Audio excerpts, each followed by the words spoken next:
दिल्ली के जनकपुरी इलाके में 3 साल की मासूम बच्ची के साथ दुष्कर्म की घटना को लेकर सियासी पारा जो है वो बढ़ गया और सियासत काफी तेज हो गई है। मामले में आरोपी की गिरफ्तारी के बावजूद उसे पॉक्सो एक्ट के तहत सिर्फ 6 दिन में जमानत मिलने पर आम आदमी पार्टी ने दिल्ली की कानून व्यवस्था पर सवाल उठा दिए हैं। इसी मुद्दे को लेकर आपके पार्षद और तमाम पार्षदों ने जो है उपराज्यपाल आवास पहुंचे और दिल्ली में महिलाओं और बच्चों की सुरक्षा को लेकर उन्होंने चिंता जताई है। तमाम आप पार्षदों का कहना था कि राजधानी में लगातार अपराध बढ़ रहे हैं और गंभीर मामलों में आरोपियों को जल्दी जमानत मिलना कानून व्यवस्था पर कई सारे बड़े सवाल खड़े कर देता है। आप नेताओं ने उपराज्यपाल से मुलाकात कर सख्त कार्रवाई और सुरक्षा व्यवस्था मजबूत करने की मांग की है। पार्टी का आरोप है कि दिल्ली में कानून व्यवस्था पूरी तरीके से चरमरा गई है। वहीं उस मुद्दे पर राजनीतिक बयानबाजी भी तेज हो गई है। देखिए आपके अपने चैनल TV7 की एक खास और ग्राउंड रिपोर्ट। दिल्ली के जनकपुरी इलाके में 3 साल की बच्ची के साथ जिस तरीके की घटना घटी, उसे लेके लगातार दिल्ली की कानून व्यवस्था पर सवाल खड़े किए जा रहे हैं। और इस वक्त मेरी मौजूदगी दिल्ली के LG यानी उपराज्यपाल के आवास के बाहर है, जहां पे आम आदमी पार्टी के कई काउंसलर जो हैं वो LG से मुलाकात करना चाह रहे हैं दिल्ली की कानून व्यवस्था को लेकर के। पार्षदों से जान लेना चाहेंगे क्या कुछ है चीजें।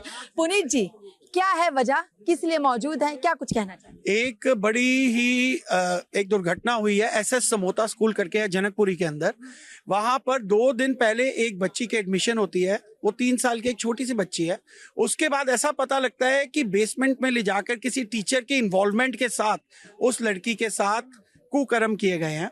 उसके बाद पुलिस जो भी नकली कार्रवाई करनी है, पुलिस उस नकली कार्रवाई को करती है और 6 दिन के अंदर उस व्यक्ति को पॉस्को के अंदर बेल मिल जाती है। पॉस्को एक ऐसा कानून है जिसके अंदर 20-20 साल की जेल होती है। 6 दिन के अंदर वो आदमी आज वो फ्री घूम रहा है और उसके बच्ची के पेरेंट्स जो है बहुत ज्यादा दुखी है। हम लोग जितने भी निगम पार्षद हैं, सौरभ जी की अध्यक्षता में आज इकट्ठे हुए हैं। मेरे भाई प्रवीण जी यहाँ पे खड़े हुए हैं, इन्हीं का वार्ड है जनकपुरी। मेरे भाई महानु जी यहाँ पर खड़े हुए हैं। तो जितने भी निगम पार्षद हैं हम आज इकट्ठे हुए हैं और हम चाहते हैं कि इस इतना सेंसिटिव इशू है, इसके ऊपर हर प्रॉपर तरीके से इन्वेस्टिगेशन हो और जो भी इसके अंदर दोषी पाया जाए उसको सख्त से सख्त सजा दी जाए। किसी भी तरह के किसी भी दबाव में कुछ ना किया जाए। प्रवीण जी, आपका ही क्षेत्र आता है जहां पे मासूम बच्चे के साथ ऐसी घटना घटी है। उस वक्त आप लोगों ने आवाज उठाई, अब क्या कुछ स्थिति है और क्या वाकई में न्याय मिलने की उम्मीद है?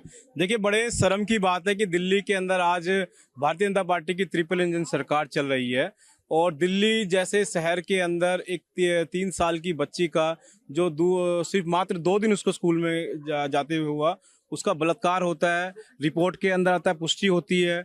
उसके बाद और वो क्यों, सबसे बड़ी बात है कि गृह मंत्री, शिक्षा मंत्री आशीष सूद के घर के जस्ट 10 कदम दूर पर, और वो इतने बड़े बेशरम आदमी है कि वो बच्ची के पता लेने के बदले दिल्ली में जो कानून व्यवस्था है वो गृह मंत्रालय के अधीन आती है और गृह मंत्री दिल्ली के आशीष सूद हैं, जो आपके ही क्षेत्र से चुने हुए विधायक हैं। बिल्कुल, क्षेत्रीय विधायक आशीष सूद जी जो गृह मंत्री भी है, शिक्षा मंत्री भी है, और जो स्कूल है वो 10 कदम दूरी पे उनके है।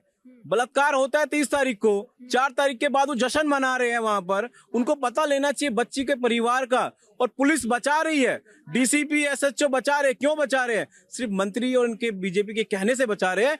इन सब का उसके अंदर, स्कूल के अंदर हिस्सा है।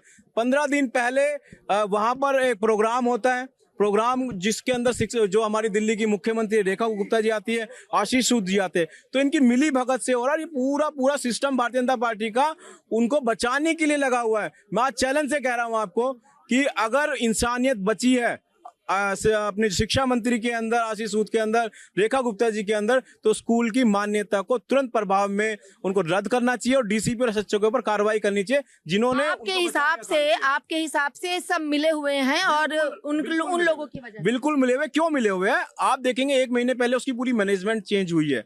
मैनेजमेंट के अंदर कौन लोग गए हैं? मैनेजमेंट के अंदर लोग गए जो परवेश शर्मा जी के खास है, आशीष सूद जी के खास है।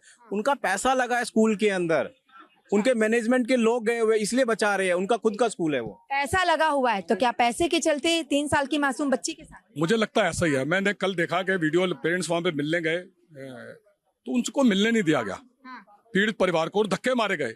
ये कैसा इंसाफ है? कम से कम 3 साल की बच्ची के साथ गलत काम होता है और उसके बाद उसके 4 दिन में बेल हो जाती है। ये कैसा इंसाफ है? और वहां के लोग इंसाफ की गुहार लगा रहे हैं, और ये पुलिस वहाँ कोई कार्रवाई नहीं करती। और वैसे ये नारी वंदन की बात करते हैं, ये किस तरह का नारी वंदन है? आप दिल्ली के मेयर भी रह चुके हैं, और जब आप मेयर थे उस वक्त भी दिल्ली की क्या स्थिति थी और अभी भी क्या स्थिति है, उसको लेके क्या कहेंगे आप? देखिए, स्थिति जब से भारतीय जनता पार्टी आई, स्थिति बिल्कुल बद से बदतर हो गई है दिल्ली की। भारतीय जनता पार्टी में दिल्ली में आते ही जो गरीबों पे अत्याचार किया है, उनके घर मकान तोड़ने का काम किया है, पूरी व्यवस्था चरमरा गई है। आज देखिए आप जनकपुरी के एसएस मोटा स्कूल में एक 3 साल की बच्ची जो नर्सरी में पहली बार स्कूल जाती है, उसके साथ ये दुष्कर्म करा जाता है उन्हीं के किसी स्कूल के अधिकारी के साथ, जिसके पीछे पूरा प्रशासन खामोश है, वहाँ के एसएचओ खामोश हैं, पूरा सिस्टम खामोश है कि एक बच्ची के साथ इतनी दर्दनीय घटना हुई है तो उस पर कोई बोलने वाला नहीं है, उस पर कोई उनको इंसाफ देने वाला नहीं है। तो आज हम इसी के विरोध में कि उस बच्ची को इंसाफ मिले, तमाम हमारे पास हमारे सौरभ अध्यक्ष जी दिल्ली प्रदेश जो अध्यक्ष है हमारे आम आदमी पार्टी से, उनके नेतृत्व में हम सभी तमाम पार्षद और हमारे सभी तमाम कार्यकर्ता हम ये मांग करते हैं कि जल्द से जल्द उन दोषियों को कड़ी से कड़ी सजा मिलेगी सजा। देखिए, दिल्ली में दिल्ली की मुख्यमंत्री महिला है, और जनकपुरी में एक 3 साल की मासूम बच्ची के साथ रेप होता है। और एक बात सोचने की ये भी है, पहले ऑटो के पीछे लिखा होता था बेटी बचाओ और बेटी पढ़ाओ, अब ऑटो के पीछे लिखा होता है जानवरों पर दया करो। क्या महिलाओं पे, बच्चियों पे दया नहीं करनी? तो दिल्ली की मुख्यमंत्री से पूछना चाहते हैं और एलजी साहब से पूछना चाहते हैं। हमें ये भी पता लगा उस प्राइवेट स्कूल के अंदर दिल्ली की मुख्यमंत्री आए दिन जाती थी, बीजेपी के बहुत सारे नेता जाते थे, वो बीजेपी के नेताओं का स्कूल है। अरे अगर कोई साधारण आदमी या कोई भी आदमी रेप करता है तो उस पर पोस्को लगती है, 10-10 साल की, 20-20 साल की सजा होती है। 6 दिन में जमानत क्यों मिली?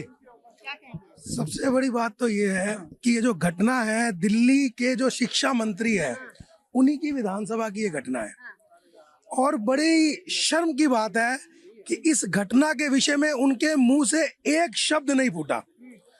तो ये क्या दर्शाता है? ये साफ साफ दर्शाता है कि स्कूल के साथ उनकी मिलीभगत है। एक 3 साल की बच्ची का रेप हो जाता है, इतना दर्दनाक ये काम होता है, उसके बाद एक भी स्टेटमेंट बीजेपी के किसी भी नेता का नहीं है। ये बहुत ही शर्मसार बात है। अलका जी, क्या कहेंगे आप जिस तरीके से बच्ची के साथ हुआ है? देखिए, बच्ची के साथ बहुत बुरा हुआ है। 3 साल की बच्ची स्कूल जा रही है, पहली बार स्कूल जा रही है, उसको देखने में उसको क्या मिल रहा है कि उसके साथ रेप हो रहा है, और वो घर आके बता रही है। पुलिस प्रशासन सोया हुआ है, दिल्ली की लॉ एंड ऑर्डर व्यवस्था पूरी तरह से इन्होंने सत्यानाश कर दिया है। क्या करेंगे? आज छोटा बच्चा सेफ नहीं है तो हम किससे कह सकते हैं कि कौन सेफ होगा? आज दिल्ली में सुरक्षा व्यवस्था पूरी तरीके से जर्जर कर दी गई है। तो मुझे लगता है कि हमें एलजी को मिलने का समय हमें देना चाहिए, और सुरक्षा व्यवस्था पे भी कुछ इनको कार्रवाई करनी चाहिए। तो देखिए, महिला पार्षदों का भी कहना है कि दिल्ली की सुरक्षा व्यवस्था पे सरकार को कोई ना कोई कार्रवाई करनी चाहिए, लेकिन मासूम बच्ची के साथ जो घटना घटी वो बेहद निंदनीय है और बहुत ज्यादा दुखदाई है। ऐसी घटनाएं नहीं घटनी चाहिए, लेकिन पॉक्सो एक्ट के तहत अगर जमानत मिल गई है तो जमानत मिलने पर भी सवाल जरूर खड़े हो रहे, क्योंकि बच्ची ना सही से अपनी बातों को बयां कर सकती है, किसने क्या कैसे किया ना उसको स्पष्ट कर सकती है, तो सवाल खड़े होना तो लाजमी हो जाता है। तो आने वाले दिनों में दिल्ली की कानून व्यवस्था किस तरीके से बेहतर होती है और इस तरीके की मासूम बच्चियां कब तक सुरक्षित होती हैं और कानून और महिलाओं के संरक्षण को लेकर क्या कुछ व्यवस्थाएं बेहतर होती है। वीडियो जर्नलिस्ट हिमांशु सिंह के साथ में कंचन अरोड़ा, TV7 भारत, दिल्ली।